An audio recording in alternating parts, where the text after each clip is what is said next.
Basically റിലീസായി കഴിഞ്ഞിട്ട് എന്തായിരിക്കും സംഭവിക്കുക എന്നുള്ളത് ആലോചിച്ചിട്ടൊന്നും ചൂസ് ചെയ്യാറില്ല. അതായത് എന്നോട് കഥ പറഞ്ഞത് ഇതിൻ്റെ റൈറ്റർ വിശാഖ് ശക്തിയും ഡയറക്ടർ പ്രശാന്ത് വിജയും കൂടെ ചേർന്നിട്ടാണ്. ഞാനും ആനന്ദും സെറിനും ഒക്കെ ആദ്യമേ തന്നെ ഭയങ്കര സെറ്റായി. ഞങ്ങൾക്ക് ആകെ പേടി നന്ദിച്ചേട്ടൻ നമ്മുടെ ഇക്വേഷനൊക്കെ കൂടുതൽ സമയം 4 പേര് ഒരു വണ്ടിയിൽ നിൽക്കാനുള്ള രീതിയിൽ ഒരുപാട് സീൻസ് ഉണ്ട്. ചുമ്മാ എന്തെങ്കിലും ഒരു സാധനം ചെയ്യാൻ ഞാൻ പോകാറില്ല.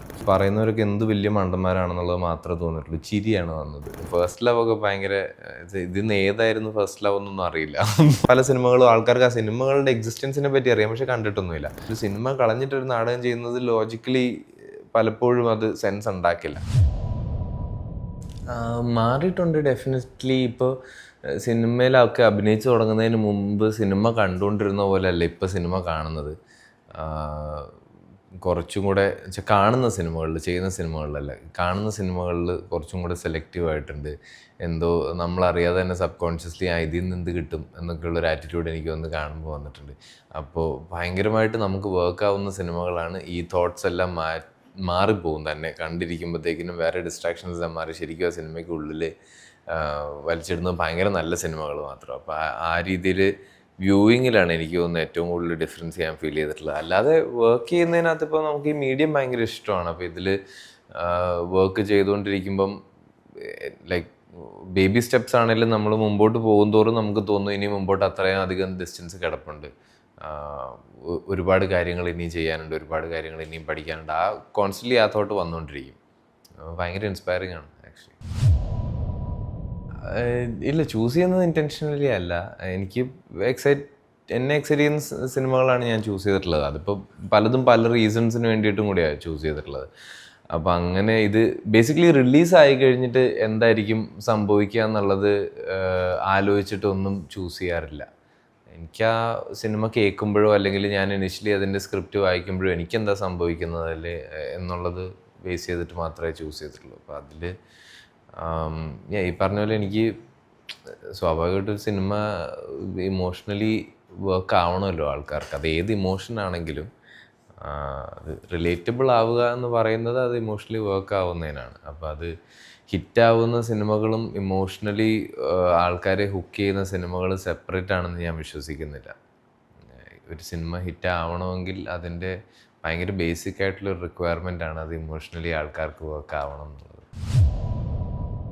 ഫസ്റ്റ് ജനറേഷൻ മുതൽ തന്നെ ഞാൻ ചെയ്തുകൊണ്ടിരുന്നതിനേക്കാൾ ഭയങ്കര ഡിഫറെൻ്റ് ആയിട്ടുള്ളൊരു സിനിമയായിട്ട് തോന്നി. അത് സിനിമയുടെ സ്വഭാവം, അതിൻ്റെ ഒരു കോൺവെർസേഷണൽ ആയിട്ടുള്ളൊരു നേച്ചറുണ്ട്. കൂടുതലും ഫസ്റ്റ് ഹാഫിൽ എസ്പെഷ്യലി കഥ പറച്ചിൽ സംസാരത്തിലൂടെയാണ്. അങ്ങനെയുള്ള സിനിമകൾ ഞാൻ അധികം ചെയ്തിട്ടുണ്ടായിരുന്നില്ല. പിന്നെ ഭയങ്കര ഒരു ഫീൽ ഗുഡ് റൊമാൻറ്റിക് പടമായിരുന്നു. അങ്ങനെയും ഒന്നും ഞാൻ നേരത്തെ ചെയ്തിട്ടുണ്ടായിരുന്നില്ല. അപ്പോൾ എനിക്ക് ഈ നരേഷൻ ഇരുന്നപ്പം ഭയങ്കര റിഫ്രഷിങ് ഒരു നരേഷനായിട്ട് തോന്നി. എനിക്ക് വളരെ പെട്ടെന്ന് തന്നെ ഇത് പറയുന്ന, അതായത് എന്നോട് കഥ പറഞ്ഞത് ഇതിൻ്റെ റൈറ്റർ വിശാഖ് ശക്തിയും ഡയറക്ടർ പ്രശാന്ത് വിജയും കൂടെ ചേർന്നിട്ടാണ്. അപ്പോൾ എനിക്ക് പറയുന്ന ആൾക്കാരോടും പിന്നെ അവർ പറയുന്ന കഥയോടും അതിലെ കഥാപാത്രങ്ങളോടും ഒക്കെ ഭയങ്കര പെട്ടെന്ന് കണക്ട് ചെയ്യാൻ പറ്റി. അപ്പോൾ ആ രീതിയിൽ നരേഷൻ എനിക്ക് ഭയങ്കര വർക്കായി. അത് കഴിഞ്ഞിട്ട് ഞാൻ സ്ക്രിപ്റ്റ് വായിച്ചോട്ടെ എന്ന് വായിച്ചു കഴിഞ്ഞപ്പോൾ എസ്പെഷ്യലി വിശാഖ് അതിൽ എഴുതിയിരിക്കുന്ന ഡയലോഗ്സ് ഭയങ്കരമായിട്ട് വർക്കായി. പിന്നെ ഞാൻ പ്രശാന്തിൻ്റെ ആദ്യത്തെ സിനിമയെന്ന് വെച്ചാൽ പുള്ളിയുടെ ഫസ്റ്റ് ഫീച്ചർ എന്നുള്ള രീതിയിലുള്ളൊരു സിനിമ ഉണ്ട്, അതിശയങ്ങളുടെ വേനൽ എന്ന് പറഞ്ഞിട്ട്, IFFKയിലൊക്കെ ഉണ്ടായിരുന്ന. അപ്പോൾ ആ സിനിമ ഞാൻ കണ്ടു. ആ സിനിമ എനിക്ക് ഭയങ്കര വർക്കായി. അങ്ങനെ ഇതെല്ലാം വർക്കായത് കൊണ്ട് ചെയ്യാം എന്ന് തീരുമാനിച്ചു. പിന്നെ അത് കഴിഞ്ഞ് ചെയ്യാൻ തീരുമാനിക്കുന്ന സമയം മുതൽ ഞങ്ങളിത് ഷൂട്ട് ചെയ്യുന്ന സമയം വരെ വലിയൊരു ഗ്യാപ്പ് ഉണ്ടായിരുന്നു. പല കാര്യങ്ങളും വർക്കൗട്ടായി വരണമായിരുന്നു, എല്ലാവരുടെ സമയം ഒത്തു വരണമായിരുന്നു. ഇതിൽ അഞ്ജന എന്ന് പറയുന്ന ക്യാരക്ടർ ചെയ്യാൻ ഒരു ആക്ടറെ കണ്ടുപിടിക്കണമായിരുന്നു. ആനന്ദും നന്ദുചേട്ടനും ഒക്കെ ഓൾറെഡി കാസ്റ്റ് ചെയ്തിട്ടുണ്ടായിരുന്നു ആ ക്യാരക്ടേഴ്സായിട്ട്. ബാക്കി ഈ പറഞ്ഞ പോലെ സെറിനും പിന്നെ മറ്റു ചില കാര്യങ്ങളും ഒക്കെ സെറ്റായി വരാനുള്ളൊരു സമയം. ഷൂട്ടിന് ഇറങ്ങി കഴിഞ്ഞപ്പോൾ ഷൂട്ട് വളരെ പെട്ടെന്ന് തന്നെ തീർന്നു. ഒരൊറ്റ ഷെഡ്യൂളിൽ ഞങ്ങൾ എല്ലാവരും തിരുവനന്തപുരത്ത് എത്തി. ഐ തിങ്ക് വിത്തിൻ ഒരു മാസത്തിനുള്ളിൽ ഒരു 28-27 ദിവസത്തോളം എടുത്ത് ഷൂട്ട് തീർന്നു. ഭയങ്കര എൻജോയബിൾ ഷൂട്ടായിരുന്നു. ലൈക്ക് പ്രൈമറിലി കമ്പനി ഭയങ്കര നല്ലതായിരുന്നു. കൂടെ ഉണ്ടായിരുന്ന ആൾക്കാരൊക്കെ ആയിട്ട് ഭയങ്കര സെറ്റായതുകൊണ്ട് ഷൂട്ട് ഭയങ്കര രസമായിരുന്നു. പിന്നെ തിരുവനന്തപുരം അതിൻ്റെ ചാമും അവിടുത്തെ ഭക്ഷണവും, പിന്നെ ഞങ്ങൾ കൂടുതലും രാത്രികളായിരുന്നു ഷൂട്ട് ചെയ്തുകൊണ്ടിരുന്നത്. മൊത്തത്തിൽ നമ്മൾ മാത്രമേ ഉള്ളൂ സിറ്റിയിൽ നിന്നൊക്കെ തോന്നിയിട്ടുള്ള ഒരുപാട് ദിവസങ്ങളുണ്ടായി. Very memorable shoot. പിന്നെ അത് കഴിഞ്ഞ് പറഞ്ഞ പോലെ സിനിമ ഒരുപാട് സമയമെടുത്തു അത് തിയേറ്റർ വരെ എത്താൻ. സിനിമ എത്ര ചെറുതാവുന്നു അത്രയും അതിൻ്റെ സ്ട്രഗിൾ വലുതായിക്കൊണ്ടിരിക്കുകയാണ്. ഇപ്പോഴത്തെ ഒരു ടൈമും അങ്ങനെയാണ്. അപ്പോൾ ഇത് ലൈക്ക് തിയേറ്റർ തന്നെയാണോ ഇതിൻ്റെ കറക്റ്റ് ഒരു ഔട്ട്ലെറ്റ്, അതോ സ്ട്രെയിറ്റ് ടു OTT അങ്ങനെ എന്തെങ്കിലും ഒരു പരിപാടി നോക്കണമെന്നൊക്കെയുള്ള തോട്ടിൽ ഞങ്ങൾ കുറേ സമയമായിരുന്നു. പിന്നെ അത് കഴിഞ്ഞ് ഇവൻച്വലി ഓക്കെ തിയേറ്റർ ആൾക്കാരിലേക്ക് എത്തിക്കുക എന്നുള്ളതാണല്ലോ പ്രൈം ഉദ്ദേശം. അപ്പം തിയേറ്ററെങ്കിൽ തിയേറ്റർ എന്നുള്ള രീതിയിൽ ഇറങ്ങി. I am very happy that എവിടെയോ പയ്യെ അതിൻ്റെ ഓഡിയൻസിലേക്കൊക്കെ ഇത്തിരി നേരം എത്തിയിട്ടുണ്ട്. എസ്പെഷ്യലി കഴിഞ്ഞ ഒരാഴ്ചയൊക്കെ ഒരുപാട് ആൾക്കാർ നേരിട്ട് വിളിച്ചും മെസ്സേജ് അയച്ചും പിന്നെ ലൈക്ക് ഒരു പരിചയമില്ലാത്ത ആൾക്കാർ എഴുതിയിട്ടിട്ടുള്ള കുറച്ച് പോസ്റ്റുകളും കാര്യങ്ങളും ഒക്കെ കണ്ടു. അപ്പോൾ ഐ ഫീൽ ലൈക്ക് ഒരു രീതിയിൽ ഈ സിനിമ അതിൻ്റെ ഓഡിയൻസിനെ കണ്ടുപിടിച്ച് തുടങ്ങി. ഇനിയും ഒരുപാട് പേരുണ്ട് സിനിമ കണ്ടാൽ അവർക്ക് വർക്കാവും എന്നുള്ള രീതിയിലുള്ള ആൾക്കാർ. അവരിലേക്ക് സിനിമ എത്തിക്കാൻ നമുക്ക് ഇതുവരെ പറ്റിയിട്ടില്ല. But hopefully that will happen. Actually പ്രശാന്തിൻ്റെ തേർഡ് ഫീച്ചറാണ്. ഇതിൻ്റെ ഇടയിൽ പ്രശാന്ത് ദായം എന്ന് പറഞ്ഞൊരു സിനിമയും കൂടെ ചെയ്തിരുന്നു. ഇത് രണ്ടിനും തിയേറ്ററിക്കൽ റിലീസ് ഉണ്ടായിട്ടില്ല. അപ്പോൾ തിയേറ്ററിക്കലി റിലീസാവുന്ന അദ്ദേഹത്തിൻ്റെ ആദ്യത്തെ സിനിമ. കൂടെയുള്ള ആക്ടേഴ്സ്, ഇപ്പോൾ സെറിൻ എനിക്ക് പണ്ട് മുതൽ അറിയാവുന്ന ആക്ടറാണ്. ഞങ്ങൾ ഐ തിങ്ക് ഒരേ സമയത്ത് ചെന്നൈയിൽ 2 സെപ്പറേറ്റ് കോളേജസിലായിട്ട് നാടകങ്ങൾ ചെയ്യുന്നുണ്ടായിരുന്നു. അപ്പോൾ അങ്ങനെ കോളേജ് തിയേറ്റർ സർക്യൂട്ട് വഴിയൊക്കെ സാറിനെ പരിചയമുണ്ട്. അത് കഴിഞ്ഞിട്ടൊരു വർക്ക്ഷോപ്പിൻ്റെ സമയത്ത് ഞങ്ങൾ രണ്ടുപേരും ഒരുമിച്ചുണ്ടായിരുന്നു. പിന്നെ നന്ദുചേട്ടൻ ഈ പടത്തിലാണ് പരിചയപ്പെടുന്നത്. അല്ല, നന്ദുചേട്ടനായിട്ട് ധൂമം ഞാൻ ചെയ്തിരുന്നു. അപ്പോൾ അങ്ങനെ ഒരു ചെറിയ കണക്ഷൻ ഉണ്ടായിരുന്നു. ഇത്ര അധികം ടൈം സ്പെൻഡ് ചെയ്യുന്നതും ചില്ല് ചെയ്യുന്നതൊക്കെ ഈ പടത്തിലാണ്. ആനന്ദിനെയും നേരത്തെ അറിയാമായിരുന്നു. ജിയോ ചേട്ടൻ സ്വാഭാവികമായിട്ട് ഞാൻ ഒരുപാട് നാൾ മുമ്പേ വർക്ക് ചെയ്തിട്ടുണ്ട്. കുറച്ച് നാളായിട്ടുള്ള ഒരു ബന്ധമുണ്ട്.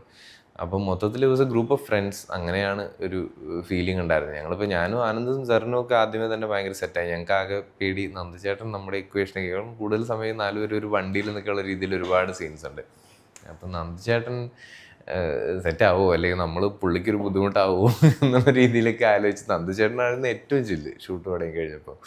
ആൻഡ് അത് ലൈക്ക് വേറൊരു രീതിയിൽ ആലോചിക്കുമ്പോഴും ഇറ്റ്സ് റിയലി കൂൾ ദാറ്റ് ഇത്രയും ഡിഫറെൻറ്റ് സിനിമകൾ, ഇത്രയും വലുതും ചെറുതുമായിട്ടുള്ള ഇത്രയും അധികം സിനിമകൾ ചെയ്ത് ഇത്ര നാളായിട്ട് ഇൻഡസ്ട്രിയിൽ വർക്ക് ചെയ്യുന്ന ഒരാൾ.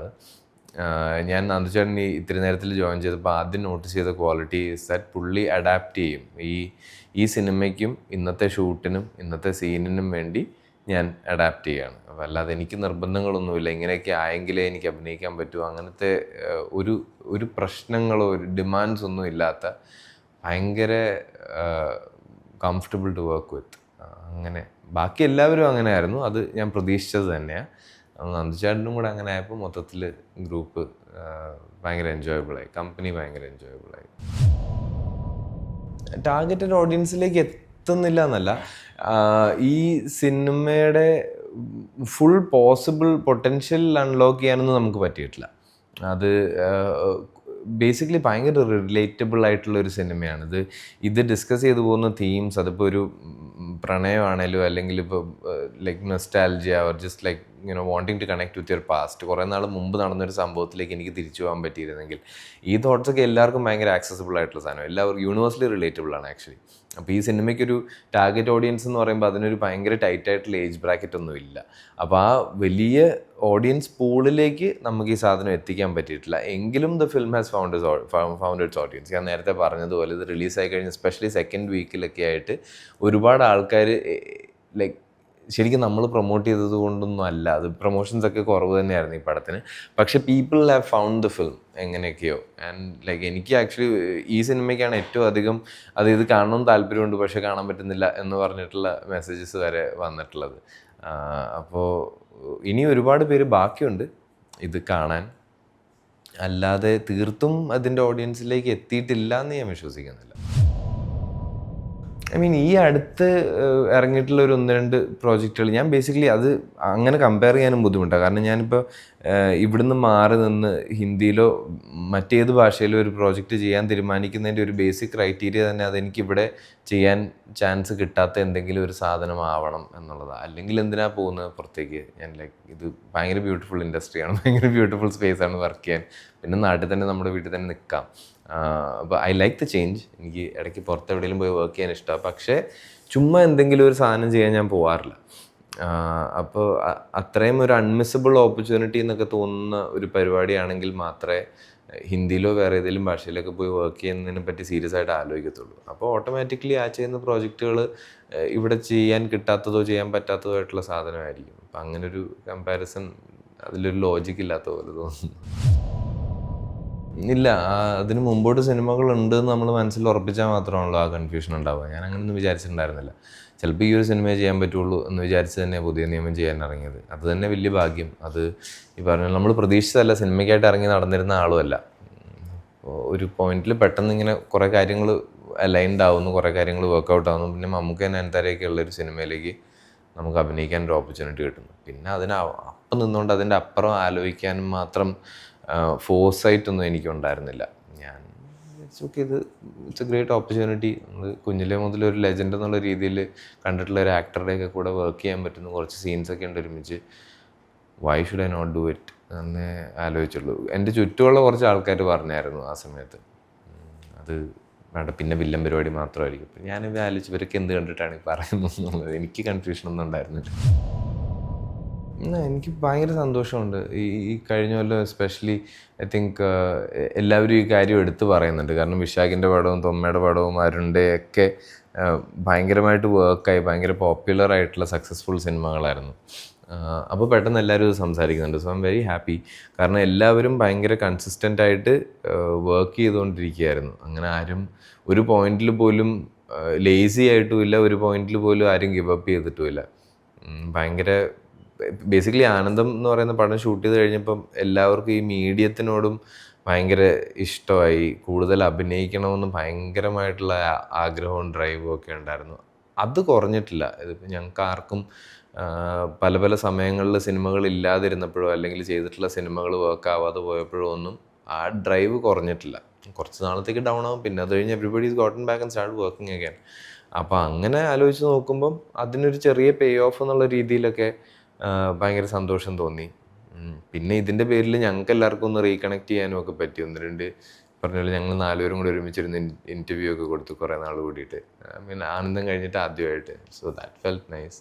അല്ലാതെ ഇനി മുമ്പോട്ട് ഒരുപാടുണ്ട് എന്ന് തന്നെയാണ് തോന്നുന്നത്. ഞാൻ ഭയങ്കര ഹാപ്പി ആയിരുന്നു അവിടെ.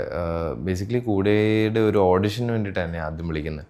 അപ്പം ഞാൻ എന്ത് പരിപാടിയാണെങ്കിലും ചെയ്യാമെന്നുള്ള രീതിയിൽ പോയിട്ട് ഓഡിഷൻ ചെയ്യുന്നത്. ഞാൻ ഓഡിഷൻ ചെയ്ത ക്യാരക്ടർ ഇനിഷ്യലി വർക്കൗട്ട് ആയില്ല. പിന്നെ ആ ക്യാരക്ടർ ഒന്ന് റീപ്ലാൻ ചെയ്തിട്ടാണ് ഈ കൃഷ് എന്ന് പറയുന്ന പരിപാടിയിലേക്ക് മാം എത്തിക്കുന്നത്. അപ്പം മൊത്തത്തിൽ എനിക്ക് ഭയങ്കര മാജിക്കലായിട്ട് തോന്നി. ബിക്കോസ് ആദ്യം ഞാൻ അറിയുന്നത് എന്നുവെച്ചാൽ നമുക്കൊരു സെൻസ് കിട്ടുന്നത് ആ ഓഡിഷൻ സെറ്റായിട്ടില്ല, ആ പരിപാടി പറ്റൂല. പിന്നെ അതിനകത്തൊരു മേജർ റീറൈറ്റ് നടക്കുന്നു, പിന്നെ നമ്മളെ അതിലേക്ക് വിളിക്കുന്നു. അങ്ങനെയൊക്കെ ഭയങ്കര നല്ല ഒരു പറയുന്നത് എവിടെയൊക്കെ കുറച്ച് കോൺഫിഡൻസ് ഒക്കെ തോന്നുന്ന ടൈപ്പ് ഒരു എക്സ്പീരിയൻസ് ആയിരുന്നു. Like you go back feeling like okay, അപ്പോൾ ഇനി മുമ്പോട്ട് എന്തൊക്കെയോ ഉണ്ട്. അല്ലെങ്കിൽ ഇപ്പോൾ നമ്മൾ ബേസിക്കലി ഭയങ്കരമായിട്ട് നമ്മളെ ഇൻസ്പയർ ചെയ്യുന്നതല്ലേ, നമ്മൾ ഇങ്ങനെ നല്ലതെന്ന് വിശ്വസിക്കുന്ന ആൾക്കാർ നമ്മളിൽ എന്തെങ്കിലും നല്ലത് കണ്ടു എന്ന് തോന്നുമ്പോൾ നമുക്കൊരു എക്സ്ട്രാ സെൻസ് ഓഫ് കോൺഫിഡൻസ് ഒക്കെ കിട്ടുമല്ലോ, കുറച്ച് നാളും കൂടെ മുമ്പോട്ട് യാത്ര ചെയ്യാനുള്ള. അങ്ങനെ ഒരു പരിപാടിയായിരുന്നു കൂടെ. ഞാൻ ആക്ടർ പെർസ്പെക്റ്റീവിൽ പറ്റുന്നത്ര ഇതിനെ അങ്ങനെ നോക്കാറേ ഇല്ല. അല്ലെങ്കിൽ വെറുതെ അൺനെസസറി ലോഡാണെന്ന് വെച്ചാൽ അത് വെച്ചിട്ട് നമ്മൾ ചെയ്യുന്ന പണി നന്നാവാനുള്ള സാധ്യത വളരെ കുറവാണ്. അതായത് ആൾക്കാർ നമ്മളെ പറ്റിയിട്ട്, അല്ലെങ്കിൽ നമ്മൾ ചെയ്തൊരു സിനിമ അല്ലെങ്കിൽ വേറെ ആരുടെയും സിനിമ ആയിക്കോട്ടെ, അതിനെപ്പറ്റി ഭയങ്കര പറയുന്ന അഭിപ്രായങ്ങൾ സ്ട്രോങ്ലി പോസിറ്റീവ് ഓർ ഹാർഷ്ലി നെഗറ്റീവ്, ഇതിലേതായാലും ഇതുകൊണ്ട് നമ്മുടെ വർക്ക് ബെറ്റർ ആവാനുള്ള സാധ്യതകൾ വളരെ കുറവാണ്. അപ്പം പണിയെടുക്കുന്ന സമയത്ത്, അതായത് ഷൂട്ട് ചെയ്തുകൊണ്ടിരിക്കുന്ന സമയത്തെങ്കിലും അതിനെ പറ്റിയിട്ട് അധികം ആലോചിക്കാതിരിക്കുക എന്നുള്ളതാണ് ഞാൻ ചെയ്യാറുള്ളത്. കാരണം അതുകൊണ്ടുള്ള പ്രയോജനം എനിക്ക് മനസ്സിലായിട്ടില്ല. പിന്നെ കുറേയൊക്കെ ഈ പറഞ്ഞ പോലെ ഇപ്പം നമ്മുടെ സ്വന്തം സിനിമയൊക്കെ ആണെങ്കിൽ ആദ്യം ടോക്കിംഗ് അബൌട്ട് ലൈക്ക് ഭയങ്കര നെഗറ്റീവായിട്ടുള്ള എന്തെങ്കിലുമൊക്കെ വായിച്ചു കഴിഞ്ഞാൽ ആദ്യം തന്നെ ചിലപ്പോൾ കുറച്ച് വിഷമമൊക്കെ വരും സ്വാഭാവികമായിട്ടും. നമ്മൾ അത്ര ഇൻവെസ്റ്റ് ചെയ്തിട്ടൊക്കെ ചെയ്തിട്ടുള്ള പണിയല്ലേ. പക്ഷെ അതിന് 2 സൈഡുണ്ട്. എന്ന് വെച്ചാൽ ലൈക്ക് ഇതിൻ്റെ കൺസ്യൂമർ എന്നുള്ള നിലയ്ക്ക് ഈ സിനിമ കാണുന്ന ഒരാൾക്ക് അതിനെ പറ്റിയിട്ടുള്ള അഭിപ്രായം പറയാൻ പൂർണ്ണമായിട്ടുള്ള അവകാശമുണ്ട്. ഞാൻ ഭയങ്കരമായിട്ട് ട്രസ്റ്റ് ചെയ്യുന്ന ഒരു സർക്കിൾ ആൾക്കാരുണ്ട്. ആൻഡ് ഓപ്പണായിട്ട് നല്ലതും ചീത്തയൊക്കെ പോയിൻ്റ് ഔട്ട് ചെയ്ത് പറയുന്ന സുഹൃത്തുക്കളുണ്ട്. അപ്പോൾ അവർ പറയുന്ന ഒപ്പീനിയൻസൊക്കെ ഞാൻ കുറച്ച് സീരിയസ്ലി കേൾക്കാറുണ്ട്. ഇല്ല, അത് പറയുന്നവരൊക്കെ എന്ത് വലിയ മണ്ടന്മാരാണെന്നുള്ളത് മാത്രമേ തോന്നിയിട്ടുള്ളൂ. ചിരിയാണ് വന്നത്. മൂത്തവൻ എനിക്ക് ലൈഫിലുണ്ടായിട്ടുള്ള ഏറ്റവും പോസിറ്റീവ് എക്സ്പീരിയൻസുകളിൽ ഒരെണ്ണമായിരുന്നു. ആൻഡ് പുറത്തുനിന്ന് വന്നൊരു കമൻറ്റോ വേറെ ആർക്കും അത് നെഗറ്റീവ് ആക്കാൻ പറ്റിയിട്ടില്ല. എനിക്ക് ഉള്ളൊഴുക്ക് ഡബ് ചെയ്തതും പിന്നെ വാലാട്ടിയും രണ്ടും ആക്ച്വലി ഭയങ്കര നല്ല എക്സ്പീരിയൻസ് ആയിരുന്നു. ഞാൻ ഡബ്ബിങ് ഭയങ്കരമായിട്ട് എൻജോയ് ചെയ്യുന്ന ഒരാളൊന്നുമല്ല. ഇപ്പോഴും അല്ല, ഇപ്പോൾ അത് കുറച്ച് മാറി വന്നിട്ടുണ്ടെന്നേ ഉള്ളൂ. ബിക്കോസ് ഐ റിയലൈസ് ദാറ്റ് അതില്ലാതെ പറ്റില്ല. നമുക്ക് ഇത് എൻജോയ് ചെയ്യാത്ത പണിയാണല്ലോ എന്ന് വിചാരിച്ച് പോകുന്നതിലും നല്ലത് is to change that mindset and go. അപ്പം ഡബ്ബിങ് ഇഷ്ടപ്പെടുക, അല്ലെങ്കിൽ ഡബ്ബിങ് കുറച്ചും കൂടെ ബെറ്ററായിട്ട് ചെയ്യാൻ പഠിക്കുക എന്നുള്ളൊരു ഉദ്ദേശത്തിലാണ് ഞാൻ വാലാട്ടി ചെയ്യാൻ തീരുമാനിക്കുന്നത്. ഉള്ളൊഴുക്ക് കുറച്ചും കൂടെ പേഴ്സണൽ ആയിട്ടുള്ളൊരു റീസണായിരുന്നു. വെച്ചാൽ ക്രിസ്റ്റോ ആദ്യം ആ സിനിമ പ്ലാൻ ചെയ്യുന്ന സമയം മുതലേ എനിക്ക് ഈ പ്രോജക്റ്റിനെ പറ്റിയിട്ട് അറിയാം. എനിക്ക് ലൈക്ക് ഇത് ഈ കഥാപാത്രം എസ്പെഷ്യലി എനിക്ക് വളരെ നന്നായിട്ട് അറിയാം. പിന്നെ ക്രിസ്റ്റോയ്ക്ക് ആ സമയത്ത് വേണ്ടിയിരുന്നത് കുറച്ചും കൂടെ ഇപ്പോൾ ഒരു ചങ്ങനാശ്ശേരി ആലപ്പുഴ സൈഡിലെ ആക്സെൻ്റൊക്കെ ഭയങ്കര സ്മൂത്ത്ലി വരാൻ പറ്റുന്ന ഒരാളാണെങ്കിലും നല്ലത്. അപ്പം ഞാൻ ഒരിക്കലും അർജുൻ രാധാകൃഷ്ണനെ എനിക്ക് ഭയങ്കര നന്നായിട്ട് അറിയാം പേഴ്സണലായിട്ട്. ഞങ്ങൾ ഒരുമിച്ച് വർക്കൊക്കെ ചെയ്തിട്ടുണ്ട്. അപ്പോൾ അർജുൻ്റെ വോയിസുമായിട്ട് മാച്ച് ആവത്തില്ല എന്നൊരു കൺസേൺ മാത്രമേ ഉണ്ടായിരുന്നുള്ളൂ. അതുകൊണ്ട് ഒരു ടെസ്റ്റിന് പോകാമെന്ന് പറഞ്ഞിട്ടാണ് നമ്മൾ തുടങ്ങുന്നത്. ആദ്യം പോയിട്ടൊരു സീൻ ചെയ്ത് തുടങ്ങുമായിരുന്നു. അപ്പോൾ അവിടെ എത്തിയപ്പം ജയദേവൻ അതിൻ്റെ സൗണ്ട് ഡിസൈൻ ചെയ്ത ആളും ക്രിസ്റ്റോയും രണ്ടുപേരും ഭയങ്കരമായിട്ട് നമുക്ക് എംപ്ലോയ് ചെയ്യാൻ പറ്റുന്ന ഇൻപുട്സ് തന്നുകൊണ്ടേയിരിക്കും. അപ്പോൾ ഒരു രീതിയിൽ അവർ ഭയങ്കര ആക്റ്റീവ്ലി ഡബ്ബിങ് ഡയറക്റ്റ് ചെയ്യുകയാണ്. അങ്ങനെ എനിക്കൊരു എക്സ്പീരിയൻസ് അതിന് മുമ്പ് ഉണ്ടായിട്ടില്ല. അപ്പോൾ ഈ പറഞ്ഞതുപോലെ ആ ക്യാരക്ടറിനെ അവർ മനസ്സിലാക്കിയ രീതിയും പിന്നെ അതിനകത്ത് വന്നിരിക്കുന്ന ഡയലോഗ് ഡെലിവറി, അതിനകത്ത് സൗണ്ട് പോകുന്ന രീതിയിലുള്ള എല്ലാ നുവാൻസസും ഇവർ രണ്ടുപേരും കൂടെ പോയിൻ്റ് ഔട്ട് ചെയ്തിട്ട് അത് എന്നെ കൊണ്ട് ചെയ്യിപ്പിച്ചുകൊണ്ടിരിക്കും. അപ്പോൾ അറ്റ് ദ റിസീവിങ് എൻ്റെ എനിക്കിതെല്ലാം എടുത്തിട്ട് ഇതിനകത്ത് ഒരു ഫ്ലോയിങ് കണ്ടുപിടിക്കണം, ഒരു രീതിയിലെ കൺവിക്ഷൻ, ഒരു സത്യസന്ധതയൊക്കെ കണ്ടുപിടിക്കണം. വേറൊരു ആക്ടർ ഡെലിവറി ചെയ്ത് വെച്ചിട്ടുള്ള ലൈൻസ് ആണല്ലോ, അതിൽ വേറൊരു ആക്ടറുടെ തോട്ട് അനുസരിച്ച് പോയിട്ടുള്ള പോസസും എല്ലാം ഉണ്ട്. അപ്പോൾ ഒരു പോയിന്റ് കഴിഞ്ഞതൊരു ഗെയിം പോലെയായി. ഭയങ്കര ബുദ്ധിമുട്ടുള്ളൊരു ഗെയിമായിരുന്നു. ഞാൻ ഉള്ളൊഴുക്കിൽ അങ്ങനെ അത്ര അധികം സീൻസൊന്നും ഇല്ല ആ ക്യാരക്ടറിന്. പക്ഷെ എനിക്ക് തോന്നുന്നു എൻ്റെ ഒരു ഫുൾ സിനിമ ഡബ് ചെയ്യാൻ എടുക്കുന്നതിലൊക്കെ കൂടുതലോ ഇരട്ടിയോ സമയം എടുത്തിട്ടുണ്ട് അത് ഡബ് ചെയ്യാനായിട്ട്. പക്ഷെ അതിൽ ഏറ്റവും കൂടുതൽ ശരിക്കും പണിയെടുത്തത്, അല്ലെങ്കിൽ എൻ്റെ അത്രയും തന്നെ പണിയെടുത്തത് ക്രിസ്റ്റോയും ജയദേവനും കൂടിയാണ്. അവർ രണ്ടുപേരുടെ ഇൻപുട്സും കൂടെ ഉണ്ടായതുകൊണ്ടാണ് അത് ഈ പറഞ്ഞ പോലെ പടം കണ്ടുകൊണ്ടിരിക്കുമ്പോൾ പല ആൾക്കാർക്കും അത് ഡബ്ഡ് ആണെന്നൊന്നും തോന്നാത്ത രീതിയിലൊരു ഫ്ലോയിൽ എത്തിക്കാൻ പറ്റിയത്. എന്നുവെച്ചാൽ ചില മൈൻഡ് സെറ്റിലേക്കൊക്കെ എങ്ങനെ ആലോചിച്ചാലാണ് ഒരാൾ ഇങ്ങനെയൊക്കെ പ്രവർത്തിക്കുക എന്നൊക്കെയുള്ളതിൽ ചിലപ്പോഴൊക്കെ ലോസ്റ്റ് ആയിട്ടുണ്ട്. അത് പാരഡൈസിൽ സംഭവിച്ചിട്ടുണ്ട്. ചില പോയിന്റുകളിൽ ഇവിടുന്ന് ഇനി അവിടം വരെ എങ്ങനെ എത്തുന്നേ എന്നുള്ളത്. ഇതിലിപ്പോൾ ചുമ്മാ ചെന്നിട്ട് ആ ഡയലോഗ് പറയുക എന്ന് പറയുന്ന ഒരു ഓപ്ഷൻ ഒന്നും ഈ സിനിമകളിൽ ഉണ്ടാവില്ല. അത് കൺവിൻസിങ് ആവണം അങ്ങോട്ടേക്കുള്ള travel. Especially in a movie like Paradise ഡയലോഗുകളൊക്കെ ഭയങ്കര മിനിമലാണ്. കുറേ ബീറ്റ്സൊക്കെ സൈലൻസിൽ തന്നെയാണ് പ്ലേ ഔട്ടായി പോകുന്നത്. അപ്പോൾ ഏതാണ് അതിലേക്കുള്ള കറക്റ്റ് റൂട്ട് എന്നുള്ളത്, അല്ലെങ്കിൽ ആൾക്കാർക്കും കൂടെ കൺവിൻസിങ് ആവുന്ന, റിലേറ്റ് ചെയ്യാൻ പറ്റുന്ന ഒരു റൂട്ട് ഏതാണ്. പിന്നെ ഈ പറയുന്ന പോലെ ഭയങ്കര വില്ലൻ പരിപാടികളൊക്കെ വരുമ്പോൾ ഇപ്പോൾ കപ്പേള പോലത്തെ ഒരാൾ, അതിൽ വിഷ്ണു എന്ന് പറയുന്ന ക്യാരക്ടറിന്, അപ്പോൾ കുറച്ചൊക്കെ നമുക്കും സ്ട്രെച്ച് ചെയ്യേണ്ടി വരും ഇവരെ മനസ്സിലാക്കാൻ. കാരണം റിയൽ ലൈഫിൽ നമ്മളാരും അത്രയും വലിയ ദുഷ്ടന്മാരോ വില്ലന്മാരോ ഒന്നും അല്ല. അപ്പോൾ അതിലേക്കൊക്കെ ആലോചിച്ചെത്തിക്കാനുള്ള ഒരു ബുദ്ധിമുട്ടൊക്കെ ചിലപ്പോൾ ഉണ്ടായിട്ടുണ്ട്. കറക്റ്റ് ഇന്ന മൊമെൻ്റ് ഇന്ന സിനിമ എന്നൊന്നും എനിക്കിപ്പോൾ ഓർമ്മയില്ല. പിന്നെ ഈ പറഞ്ഞ പോലെ നമ്മൾ ആലോചിച്ചെത്തിക്കഴിഞ്ഞാലും അത് നമ്മുടെ പ്രസൻറ്റേഷനിൽ എങ്ങനെ കമ്മ്യൂണിക്കേറ്റ് ചെയ്യാം എന്നുള്ളത് ക്രാക്ക് ചെയ്യുക. പലപ്പോഴും ഒരു ഡയറക്ടർ, നല്ല ബുദ്ധിയുള്ള ഡയറക്ടറൊക്കെ ഉണ്ടെങ്കിൽ ഈ പറയുന്ന സിനിമകളിലൊക്കെ ഉണ്ടായിരുന്നു. അപ്പോൾ അവർ എന്തെങ്കിലും മെറ്റീരിയലായിട്ട് നമ്മൾ പോയിട്ടുണ്ടെങ്കിൽ അതിനെ അവർ പിടിച്ചിട്ടോളും. ഇല്ല, പക്ഷേ ജനറലി ഒരു സെക്കൻഡ് ചാൻസ് കിട്ടിയാൽ കൊള്ളാമെന്ന് തോന്നുന്ന പല സംഭവങ്ങളും ഇവൻസും ഒക്കെ ലൈഫിലുണ്ട്. അപ്പം അങ്ങനെ നോട്ട് നെസസറിലി ഇപ്പോൾ ഫസ്റ്റ് ലവ് ഒക്കെ ഭയങ്കര ഇതിന്ന് ഏതായിരുന്നു ഫസ്റ്റ് ലവ് എന്നൊന്നും അറിയില്ല. അതിലേക്ക് ഇപ്പോൾ സെക്കൻഡ് ചാൻസ് കിട്ടി പോയിട്ട് വെറുതെ അവർക്കും കൺഫ്യൂഷൻ ആവും നമുക്കും കൺഫ്യൂഷൻ ആവും, അങ്ങനെയൊന്നും തോന്നിയിട്ടില്ല. പക്ഷെ ദർ ആർ മൾട്ടിപ്പിൾ, ഒരുപാട് പ്രാവശ്യം ഇൻ ലൈഫ് വരെ ഫെൽറ്റ് ലൈക്ക് ചിലപ്പോഴൊക്കെ ഇമ്മീഡിയറ്റ്ലി ഒരു ഇൻസിഡൻറ്റ് കഴിഞ്ഞ്, അല്ലെങ്കിൽ ഒരു പെർട്ടിക്കുലർ സിറ്റുവേഷനിൽ ഒരു പെർട്ടിക്കുലർ രീതിയിൽ ബിഹേവ് ചെയ്തോ റിയാക്ട് ചെയ്തോ കഴിഞ്ഞിറങ്ങുമ്പോൾ അത് മൊത്തം ആ പരിപാടി ഒന്നുകൂടെ സംഭവിക്കുമായിരുന്നു. എനിക്ക് ആക്ച്വലി പലപ്പോഴും ഇൻ്റർവ്യൂസ് കഴിയുമ്പോഴും ഇത് തോന്നിയിട്ടുണ്ട്. കുറച്ചും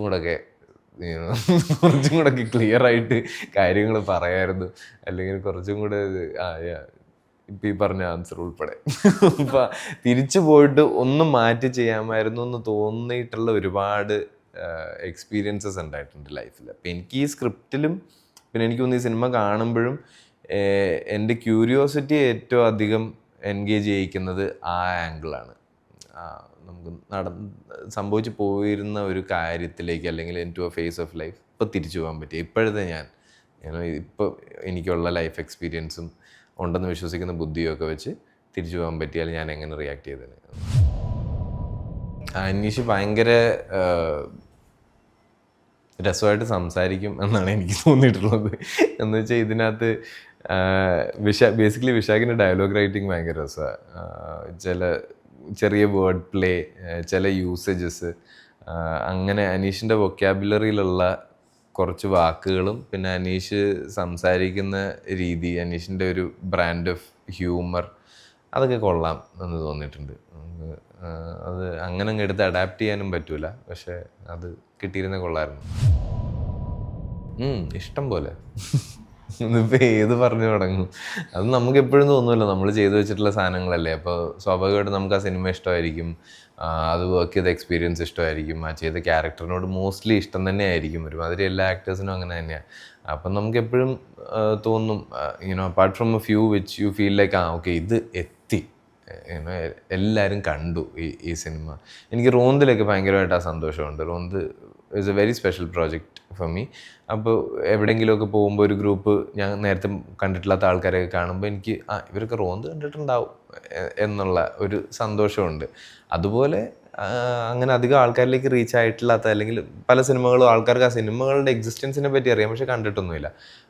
അപ്പോൾ അങ്ങനെയൊക്കെയുള്ള സാധനങ്ങൾ ഒരുമാതിരി എല്ലാവരും കണ്ടിരുന്നെങ്കിൽ നല്ലതെന്ന് തോന്നും. അത് നല്ലതാണ്, തോട്ടാണല്ലോ നമ്മൾ ഡ്രൈവ് ചെയ്യുന്നതെന്ന് വെച്ചാൽ എല്ലാവരും കാണിക്കാനൊന്നും പറ്റില്ല.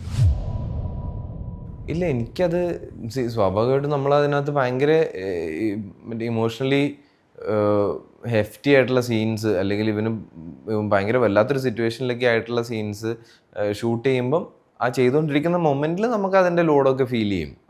ഇപ്പം ഭയങ്കരമായിട്ടുള്ള വിഷമവും പേടിയൊക്കെ ഈ ക്യാരക്ടറിന് വരുമ്പോൾ അതൊക്കെ ഫീൽ ചെയ്യും.